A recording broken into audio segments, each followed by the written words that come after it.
Hem oyuncakta.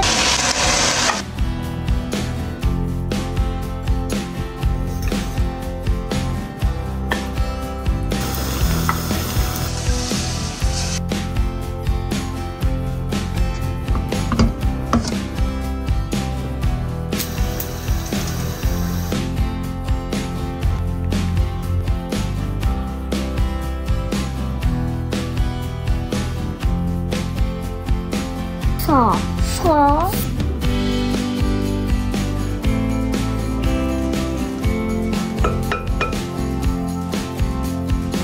Çünkü haysiyet'in ineceği bir yer kalmadı yeryüzünde.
Babaanneye götürelim.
su.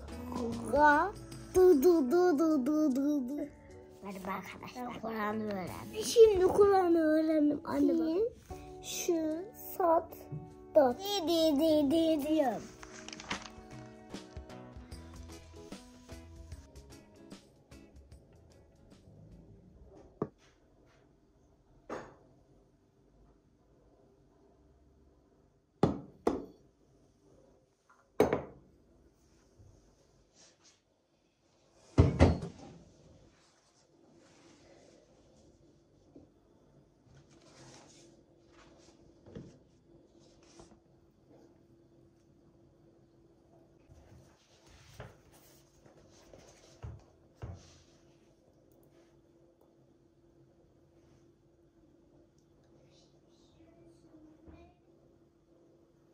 Dünyanın her bir yerinde bu çocuklar için insanlar ayağa kalkıyorlar.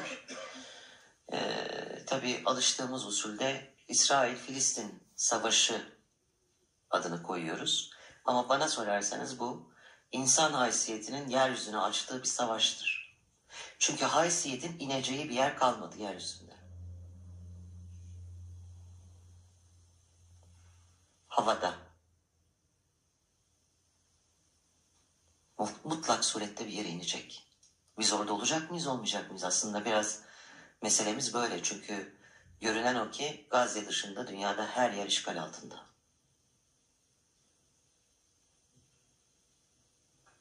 Hepimiz işgal edildik. Bununla nasıl başa çıkacağız? Anam babam usulü başa çıkacağız. Evdeki kör makası çıkaracağız. Cebimize, kursağımıza kadar girmiş olan bu kanlı eli az çok demeden, gözümüz gücümüz neye yetiyorsa kesmeye başlayarak. Bu kariyerimin bir anlamı kalmadı. Kütüphanemin bile bir anlamı kalmadı. Dönüp yaksam yeridir. Ve bu örgütlü kötülük bütün parasını, bütün imkanlarını, bütün ilişkilerini seferber etmesine rağmen hakikatin önünü alamıyor. Konuşamayan çocukların anlattığı bir hakikatin önünü alamıyor. Duymamız lazım. Bakmamız lazım. Kendimize de dönüp bakmamız lazım. Sonra çocukların gözlerine iltica etmemiz lazım. Orada yanılmazsınız. Yaptığınız hatalı olmaz. Neden? Çünkü onlar yetişkinler gibi değiller. Onlar hakka yakınlar. Oradan yeni geldiler. Kokuları bile cennet kokusu. Ve bu şerli el bu hak kaynağına uzandı. Dolayısıyla bu mutlak surette kırılmalı. Ve kırılacaktır da. Ama biz nerede olacağız bunu yaparken? Müthiş bir metanet var. Evladını kefenliyor ama ne bir isyan görüyorsun, ne bir lanet okuma görüyorsun. Tevekkülle kalkıyor, hamd ediyor. Hepsi böyle. Ben hiç rastlamadım yani. Hiçbir videoda insan rastlamaz mı başka türlü davranana? Daha bu zamana kadar görmedim. Yüzlerce binlerce de video seyrettim.